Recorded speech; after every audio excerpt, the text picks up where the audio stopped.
New Thought Media Network. We are a global broadcast network of positive music, media, and entertainment, inspiring humanity's evolution along the journey of enlightenment and creating a world of love, peace, empowerment, and prosperity for all. New Thought Media Network. Positively inspiring.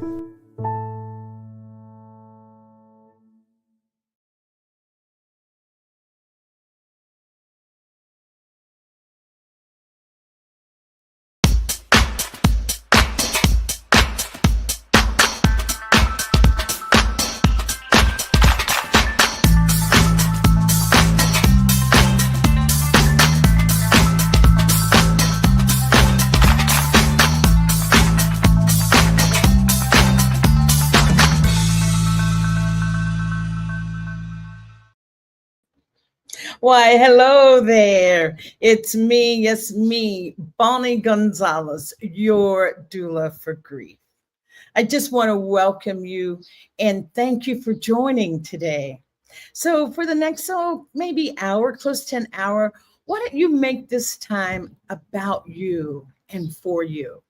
If you want, grab a cup of coffee, cup of tea, glass of wine, whatever does it for you at this time, and just sit back and get cozy and make this, as I said, for and about you. And please drop a comment or a question. Love to hear your thoughts or answer your questions. And even if you're watching this on the repeat, the rebroadcast, still drop a comment. I still get those comments even after the show has aired. So with that said, I just want to say, if you are new to your journey for grief, I know that you have come to the right place. Know that this is a safe place for you to be. And if you're returning, I'm always so honored and so thrilled to know that we now have a relationship. So thank you. Thank you both, the newbies, and thank you for the returning guest. So you may wonder, what is a doula for grief? Well, I am here to walk with you through that dark night. I sometimes refer to it as a dark night of the soul, but I'm here to walk with you through this dark period in your life. And you may also have that question, what is loss? What is grief? Well, grief is an emotional response to a loss that you have endured. And our losses show up in many ways. Yes, of course, death, the death of a loved one, a friend, that is the biggest hole you'll ever have blown through your heart. So that, as I say, gets top notch, top billing, the loss of a loved one. But we also have other losses that we can grieve. Loss of a home, a geographical move. How about health? Aging can be a loss too, loss of mobility and independence. The loss of a friendship, a divorce is another one right at the top there. And how about loss of a job or a home? So we endure many losses in our lives. And those losses then trigger those emotions that we refer to it as grief. And grief can show up as, of course, sadness, really a lowness in your spirit. Also, there can be anger. That's a good one to hold on to. Or not a good one to hold on to, but it is one that we can go to.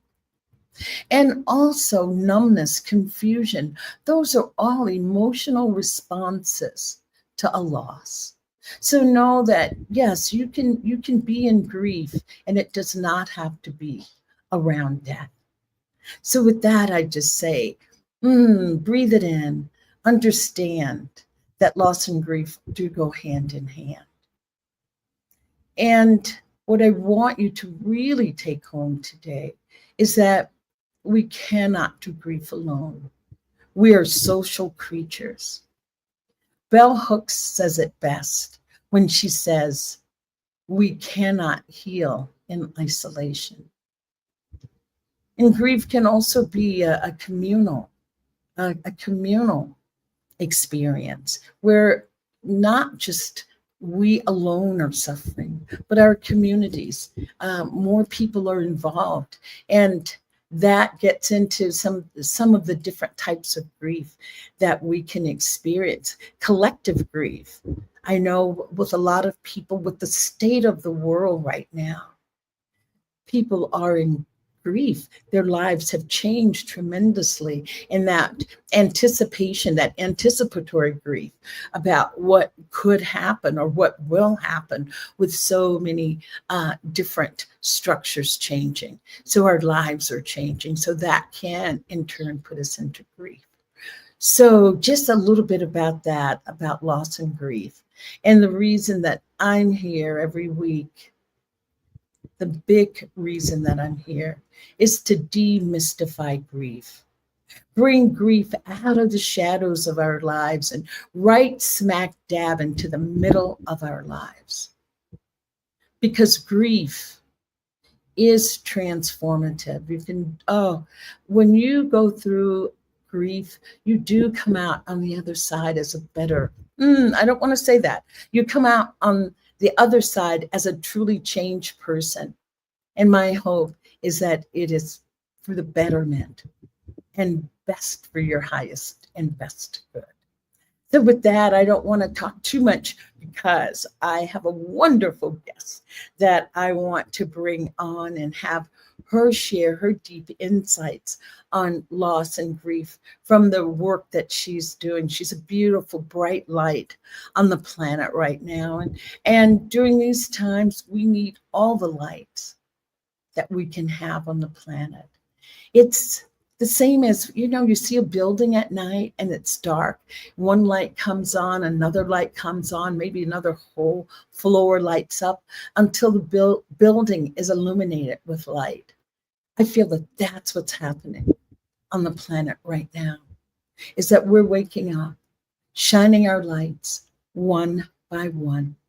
So with that, I want to bring my guest on and have her join us. And I have Ifesinachi that's going to join us to talk about the work that she's doing. And she is a bereavement coordinator for hospice programs. So Ifesinachi is going to be here with us, and you can bring her on at any time, Joe. And I just want to say thank you. And because her name is so beautiful and so long, we're going to make it Nana for today. Nana is going to be here with us. So thank you, Nana. Thank you for your yes. Thank you for your yes in advance. Yes, thank you for your invitation. I am just really very pleased to be here. I'm glad that I'm able to be here. And I will say my name, Ifesinachi, and Nana is my last name, and I am called Nana, so feel comfortable in saying that. It's a mouthful. It's very easy for me, but I know that it isn't always like that for everybody. Oh, So but thank we you. love beautiful names. So we love Yes, beautiful names, and I love using them. So thank you. I often say that my name inspires creativity because people run with it, and that's how I look at it. What's that old expression, Nana? That you can call me anything, just don't call me late for supper. Yes. So, Yes. yes, I just want to talk a little bit about, before we get into the bereavement aspect. I know you just didn't show up here today out of the clear blue. So just a little bit No. about you and what has brought you to the work that you're doing now. It's been an interesting life. I've been here a little while. And A minute. yes. And actually I began to get something something being said to me internally that put me on this path. and you live long enough and you have enough hindsight, you can say, oh, that's what that was. But maybe while you were going through it, it was like, oh my goodness, what is this? Why me?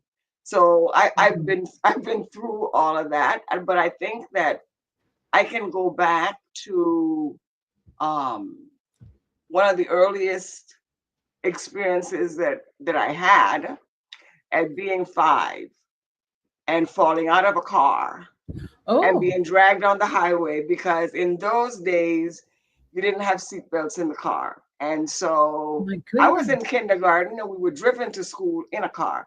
The door flew open and all the little bodies were thrown out the door. And I grabbed onto the door and I was being dragged, and the other children were thrown free. And that experience, I think, was my awakening to my spiritual self. Mm. And Mm-hmm. because I heard what I called the voice of God later on in life. I heard what I called the voice of God, and it said, let go. And that Mm. message of let go, again in later life, I began to see it as let go of anything that tries to drag you. Let Oh, go of the, beautiful. and so that was what I did. But I also realized that I was here for something more. Anytime you have a situation where you face death Mm. and death moves on and you're still here, you kind of know, I'm here for more. There's stuff that I have to do, because it would have been very different if at 5 I had checked out. Mm. So there's just been like a whole perspective shift. Right now, I am a practitioner. Mm-hmm. I mentioned that I don't know if I mentioned it to you, but I live in Georgia, Right, right, and with the Spiritual Living Center of Atlanta. I'm a practitioner there. I'm right. also a ministerial student. I have 2 more tests to take. Oh my And goodness. yes, Wishing you well. yes. I've worked as a chaplain Oh, nearly 10 years. I did chaplaincy in the hospital.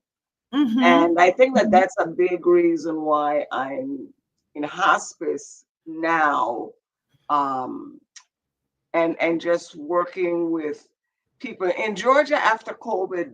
The shift became more hospice in the home as opposed to hospice in institutions. So most of our patients, clients are in their homes, and that's where we see them. Right. So we have a whole medical staff, a doctor, nurses, a chaplain, and I have the bereavement part. And so I'm dealing with the survivors, the families. Mm-hmm. There are Mm-hmm. times when I get called in to speak to the family even before the transition, because as you mentioned, the whole area of anticipatory grief, Grief, yes. Uh-huh. that's where a lot of families are before their loved one actually makes the transition, Yes, or, yes. or they're seeing them decline. They used to be able to do this, that, the other, and now they're bedridden. Mm-hmm. So, I have a sense of life and death walking together. They're always together. Right, And, right. one is more present than the other, but without our agreement, sometimes death can move more to the forefront. And so Yeah. I'm dealing with people in hospice care. You have people who leave hospice. We have people who've been in and out of hospice several times. I But call for them the graduates of hospice. That you can hospice, graduate from hospice. I've seen it. But for the most part, when people are in hospice, medicine has done all that it knows to do. Or Mm, the person is like, I've taken all that I can take. I don't want to be poked, prodded. yes.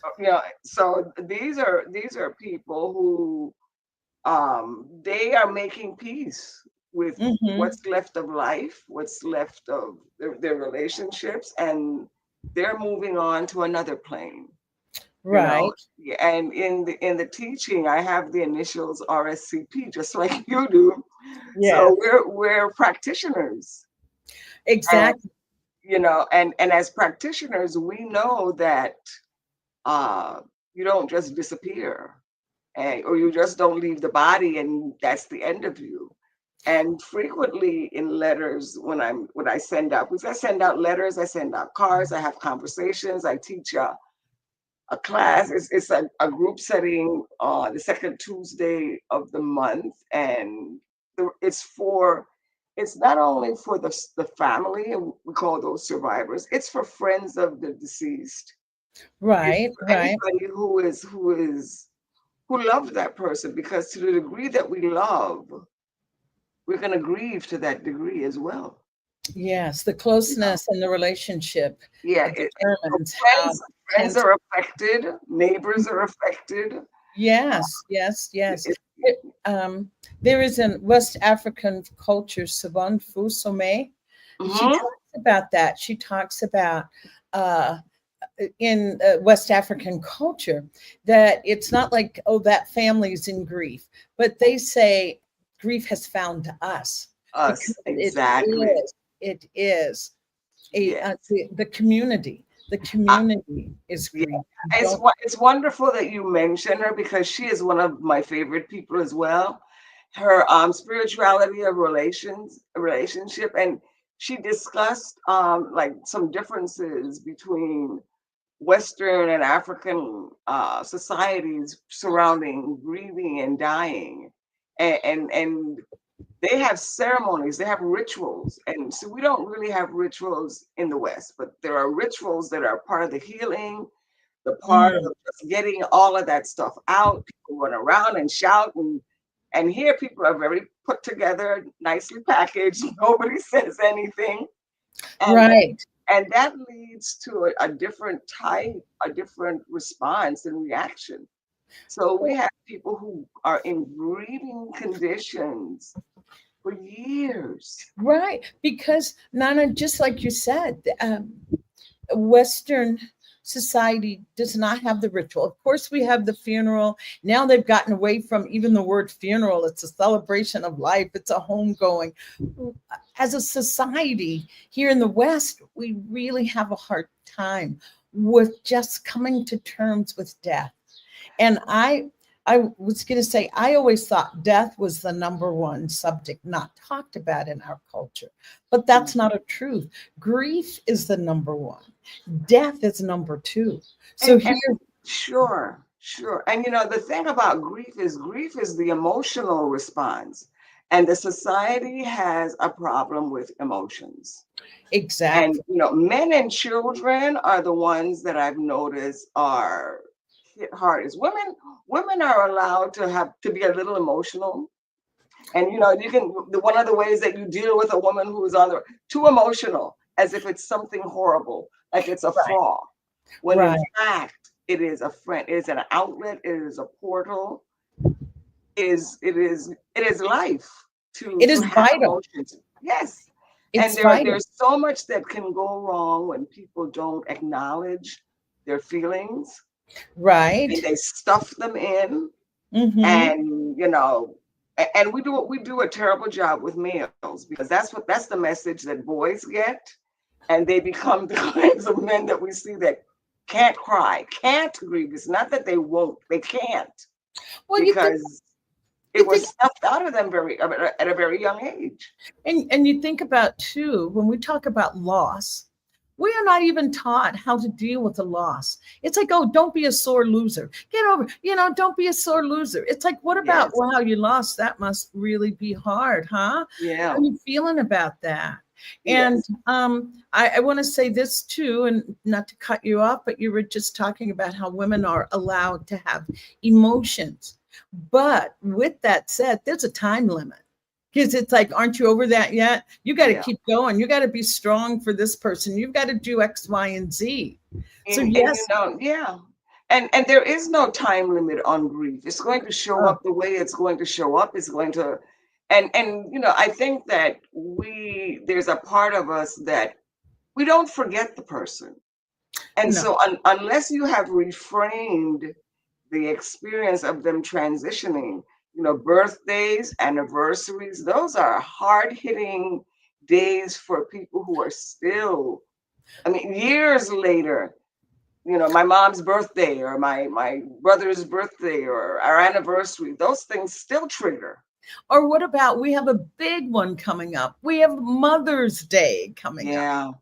And yes, there are people that don't have their mothers in the physical sense. Their mother has transitioned, but then you have those that are estranged from their mothers. They have different, I want to say, relationships that aren't always positive. And that can put you in grief when that day comes around, Mother's Day. Well, I don't speak to my mom. I haven't talked to her in I don't know how many years. And so it's time. Yes, go ahead. In chaplaincy, I learned a valuable lesson that sent me on a journey to make peace and bring healing within my own family. And that was that I noticed, because I would get a call in the middle of the night, and I was one of the younger chaplains. So you were on call, but if everybody is senior and they've taken their sleeping pill to go to sleep, and somebody has to go in, the younger chaplains were the ones who went at 2:00 in the morning. And I would get there, and sometimes people were, they may be conscious that they're talking.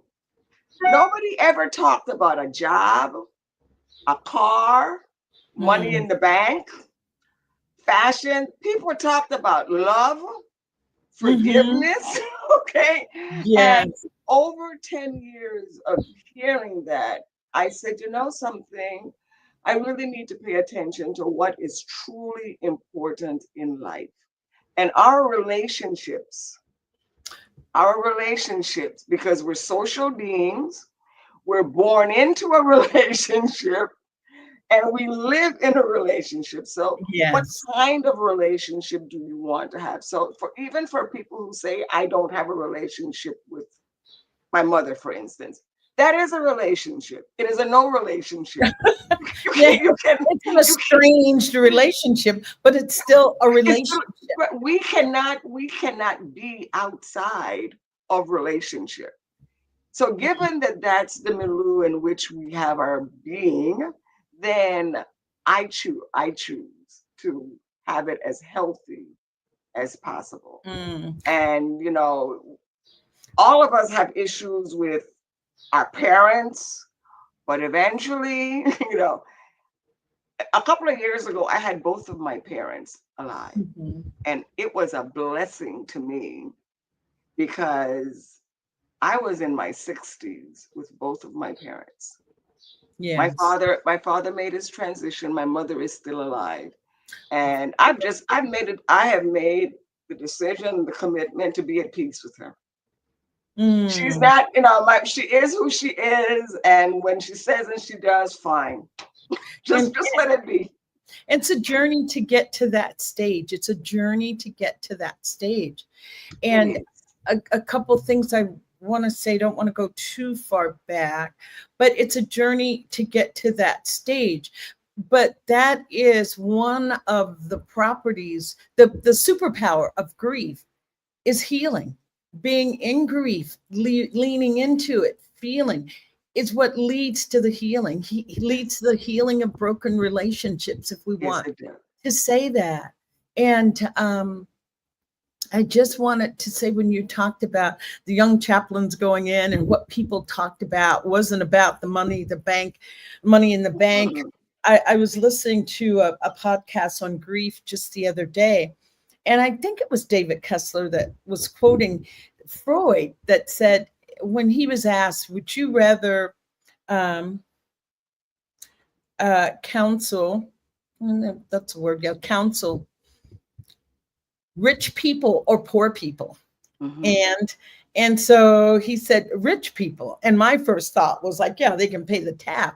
But his response was he would rather counsel rich people because they know that money is not the answer, that they know that money's not the answer, and looking for that deeper solution to what's going on, turning within, because we live in a society that paints the success of our lives in a certain way. And they forget to say loving relationships and kindness can be really successful. But I just wanted to bring that in. And so it sounds like you did chaplaincy. How long were you a chaplain, or when did you go into about 10 years? I was I was at 2 different hospitals, and it was really very, very good for me. Because when I went into chaplaincy, I thought that, I would just be dealing with patients. But then I also chaplained the nursing staff and the doctors, because they're the ones who are, we're looking at frontline responders, okay?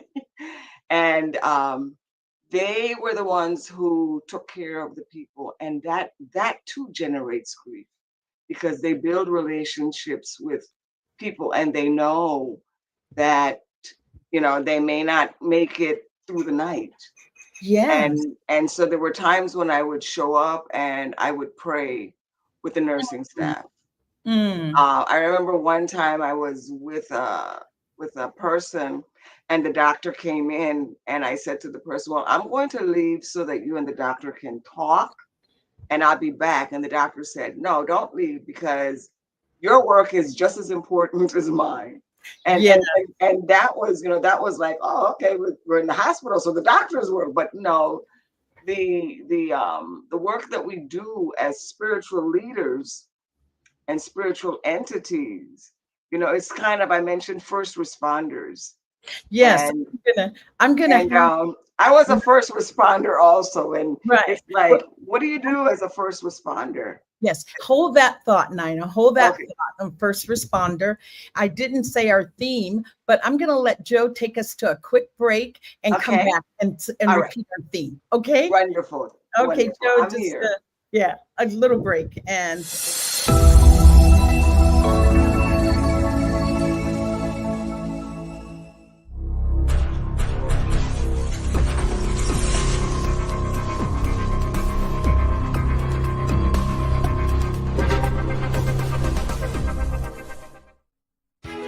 New Thought Radio, music from all your favorite New Thought artists. From Jamie Lula, Karen Drucker, Gary Lynn Floyd, Ricky Byers, Daniel Nahmod, Eddie Watkins Jr., and many, many more. 24/7 New Thought Radio. Positively inspiring.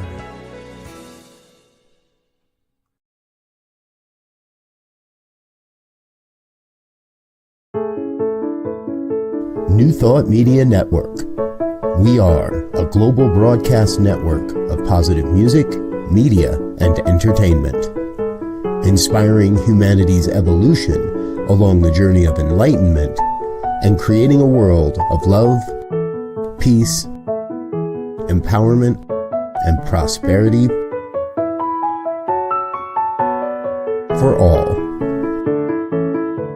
New Thought Media Network. Positively inspiring.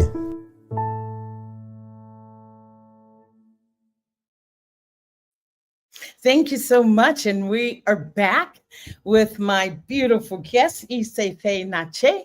And I had a little bit of a technical issue, so I had to rectify that. But I'm glad for that little pause, because the theme of our show today, Joe, if you could put that up, that would be great, is grief's first responders are spiritual leaders.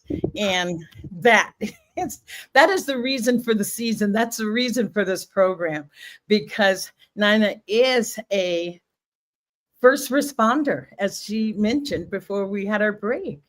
And coming in and talking about praying with those. So I turn it back over to you now to continue. Thank you. Well, as practitioners, and even before I was a licensed practitioner, I was a praying person. Okay. And we know that prayer works. And we know that we call it treatment. It makes a difference.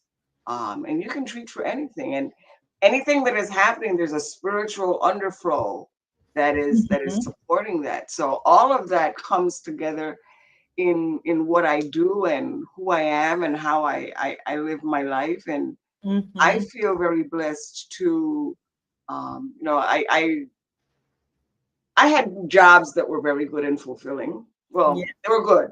Okay. But I'm And doing something, I'm retired from that kind of work.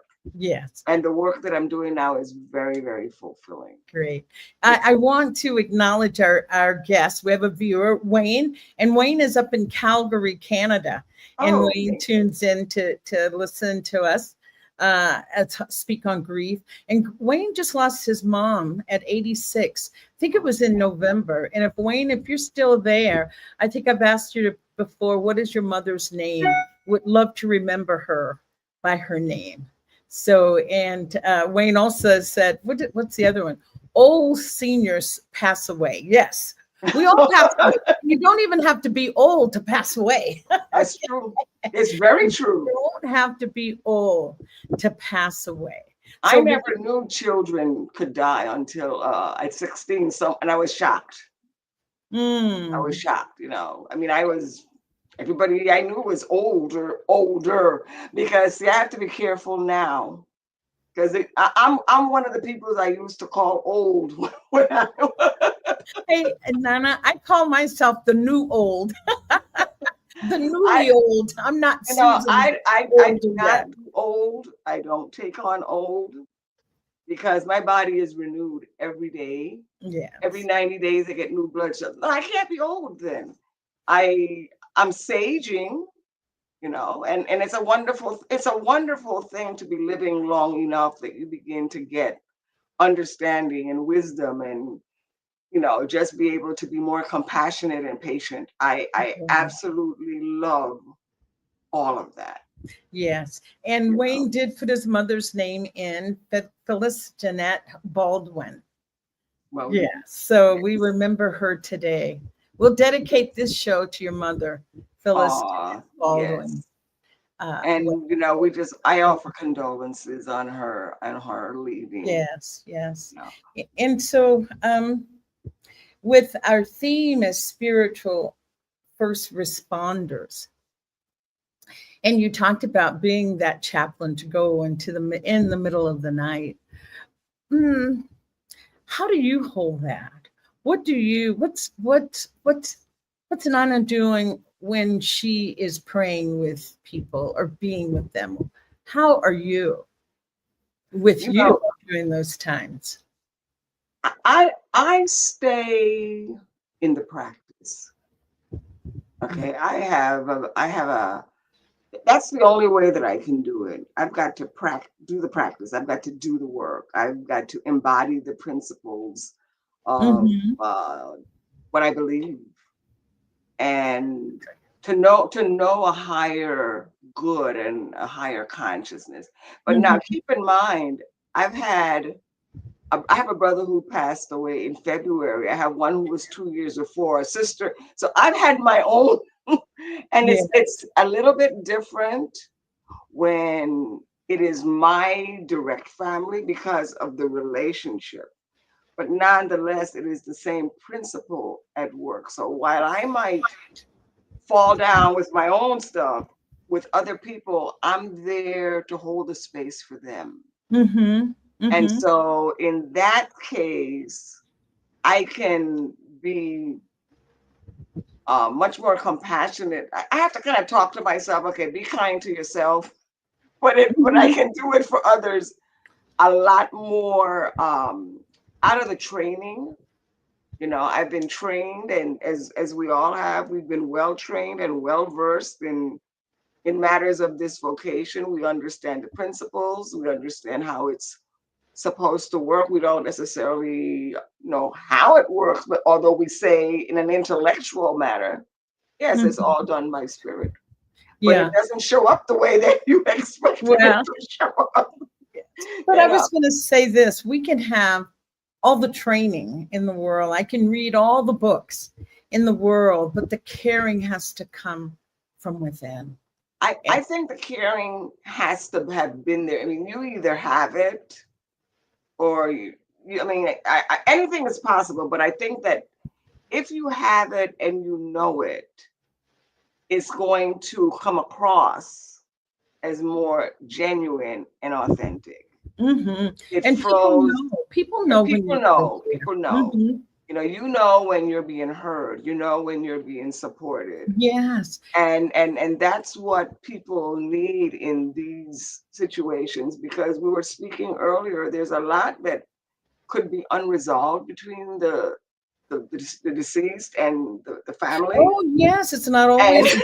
it's like bad timing.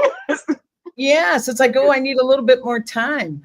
I just Yeah. know I know when I was working in ICU, and death was quite common there, that commonplace, not unusual.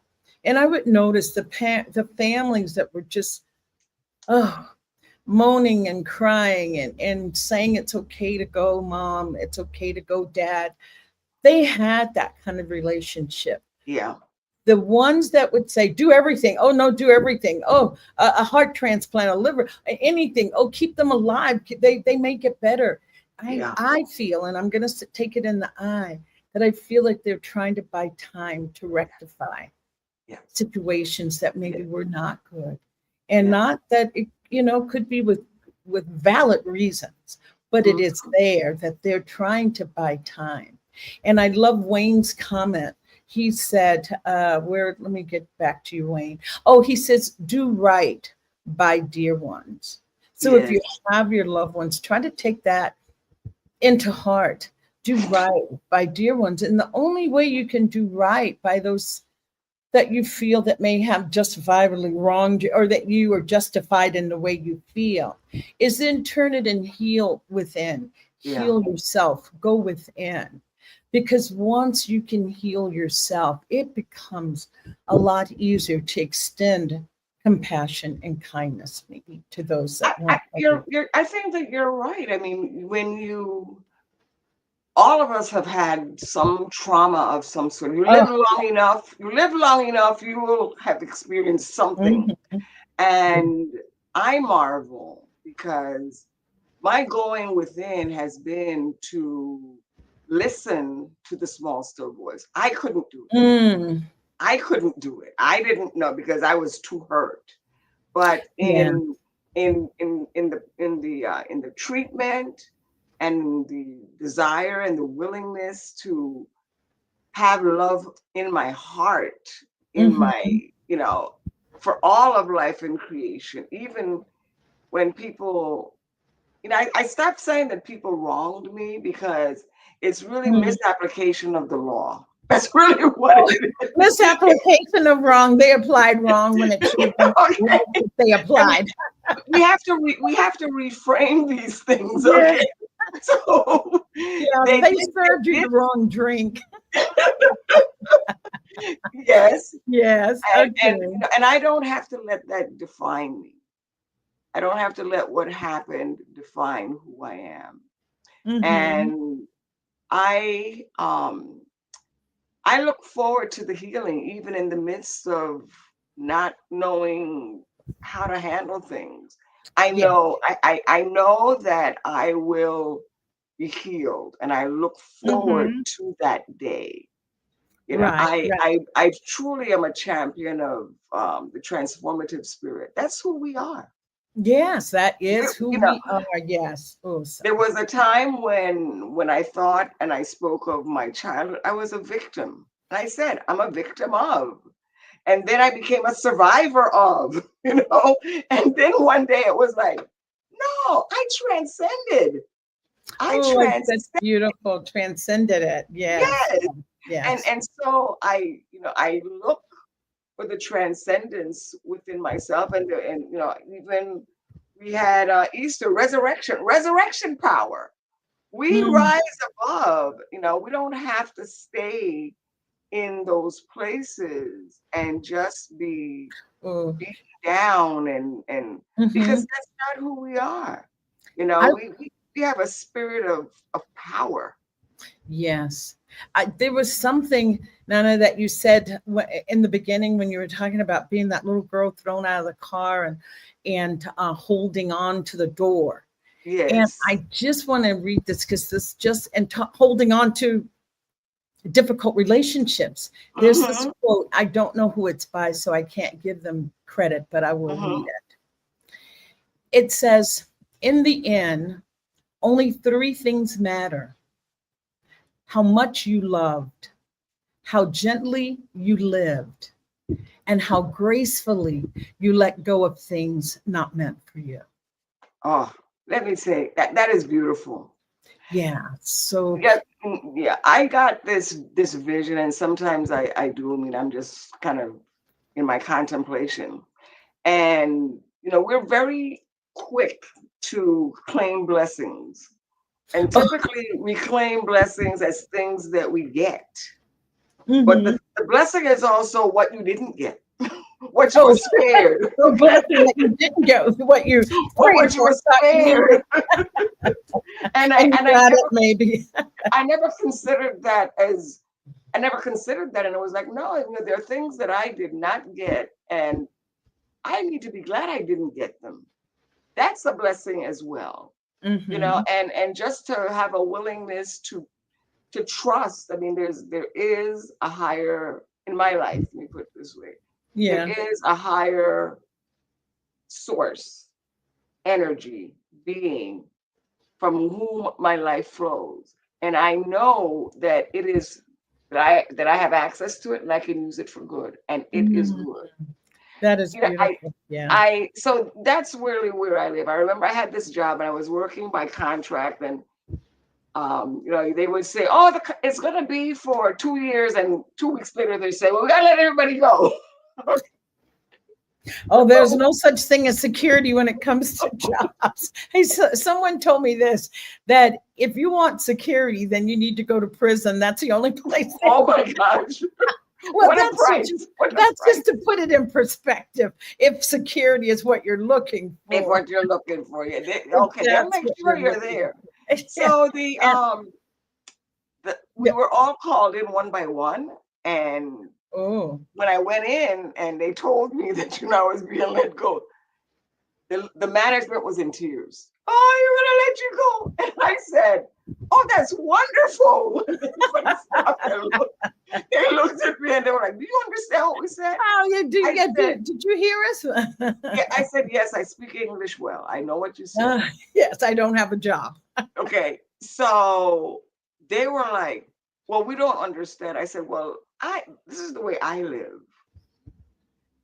This job is not my source. This Mm, job is not a definition of who I am.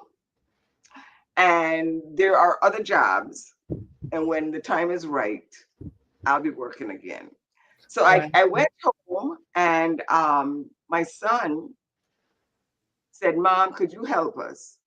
So at that time, my granddaughter was 6 months old, and Uh-huh. she was going to a daycare, and the mother would not take the children when her children were out of school. Well, this was their first round with the woman, and they didn't know.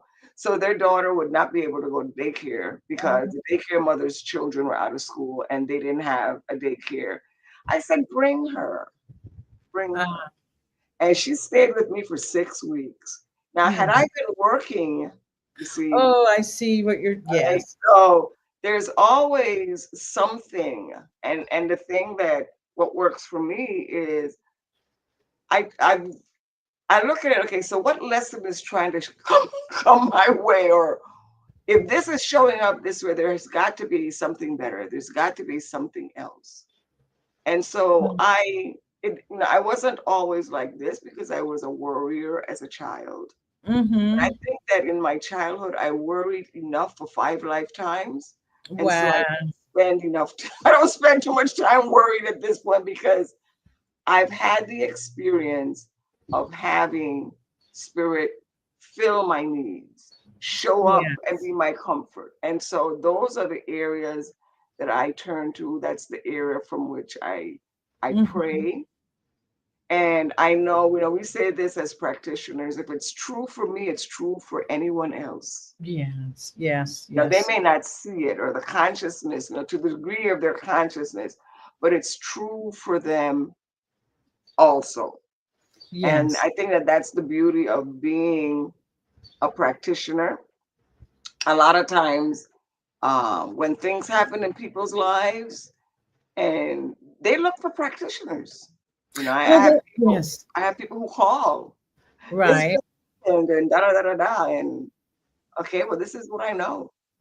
Spiritual leaders are usually the first people they call, Mhm. I have another friend who she's been on the program and she was a chaplain, and but she was a chaplain with the Albuquerque Police Department. Yes. She would go on those calls when you had to go and deliver Hmm. the news that someone's loved one had died or been killed on an Yeah. accident, whatever.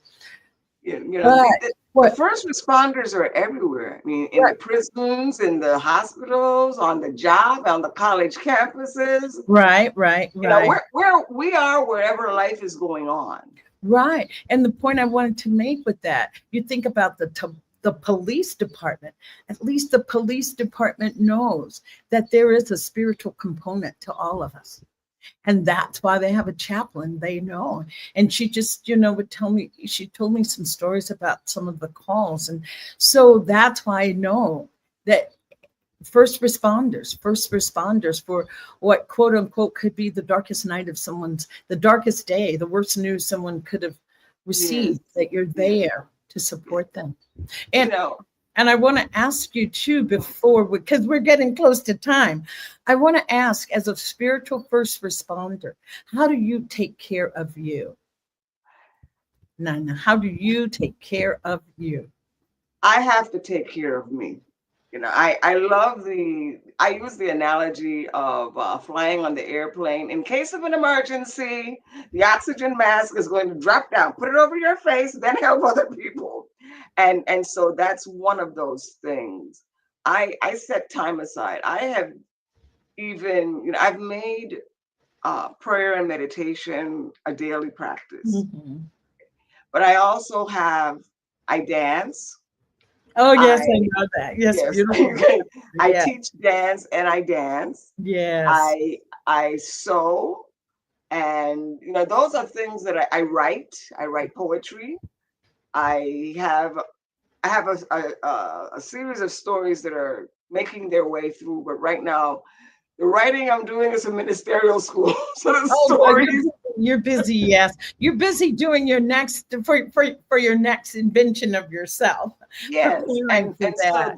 those are things. I mean, I have family ties. My family is very important to me.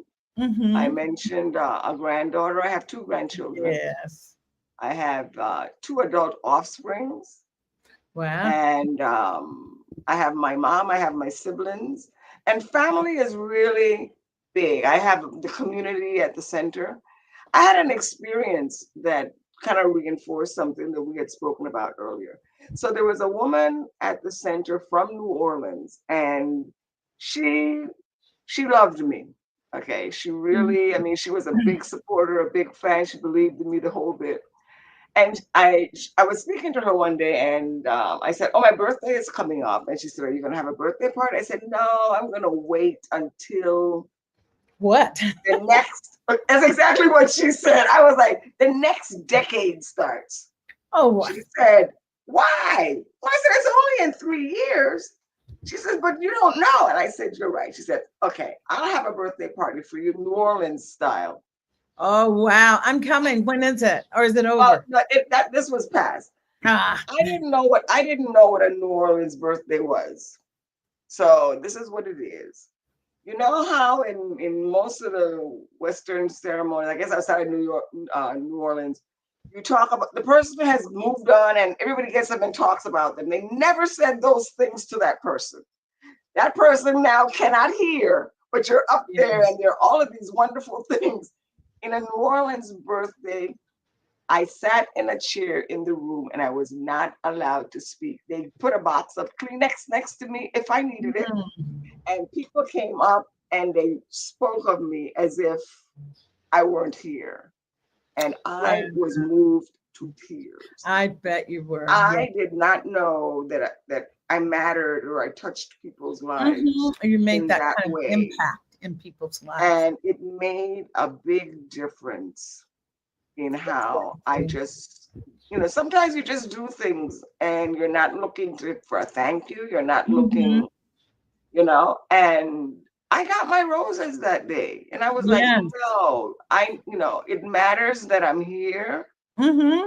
It matters.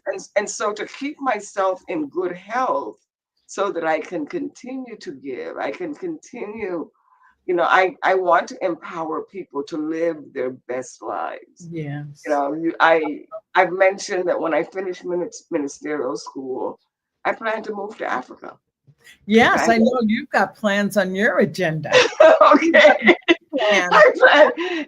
And Spirit has been showing me where to go, because that's what I said. I mean, I could be anywhere. I've been to a lot of different countries in the whole bit.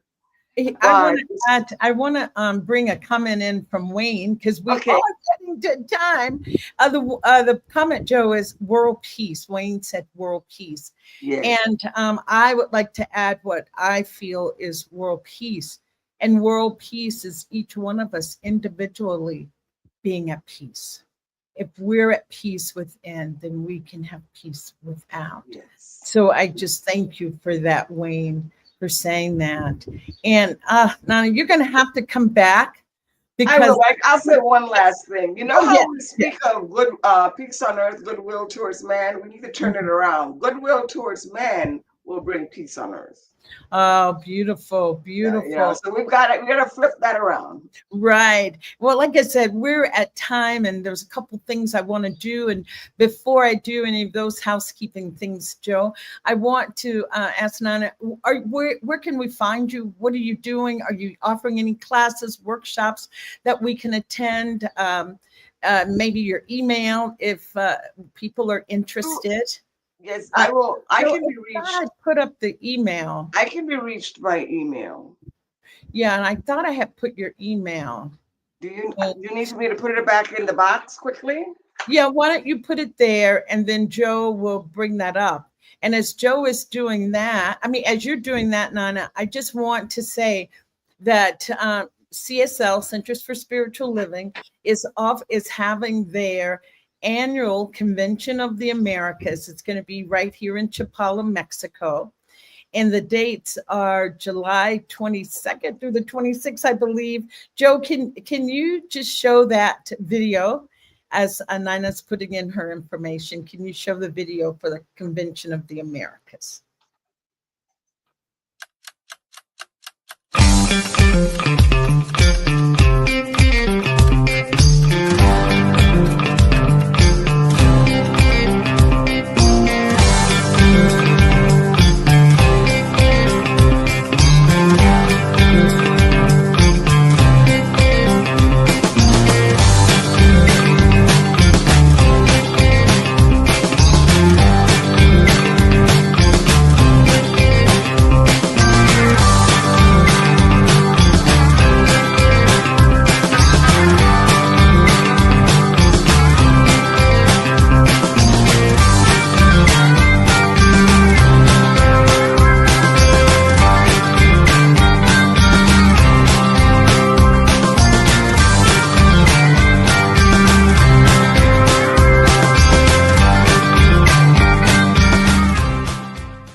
Thank you.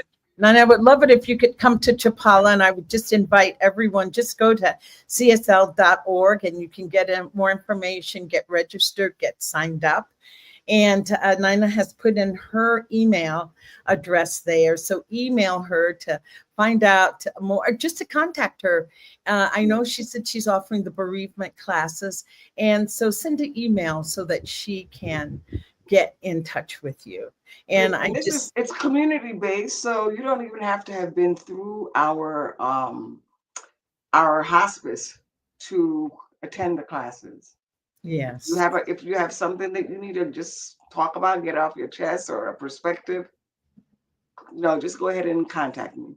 Yeah, so contact her, please, please, please. And also, I have written a book entitled Blindsided by Grief. Yeah. And it's one of those books. There's 5 components to healing and moving through grief.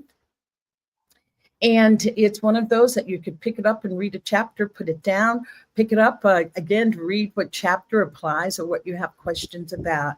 And you can find that on Amazon or wherever books are sold. It's Blindsided by Grief, Bonnie Gonzalez.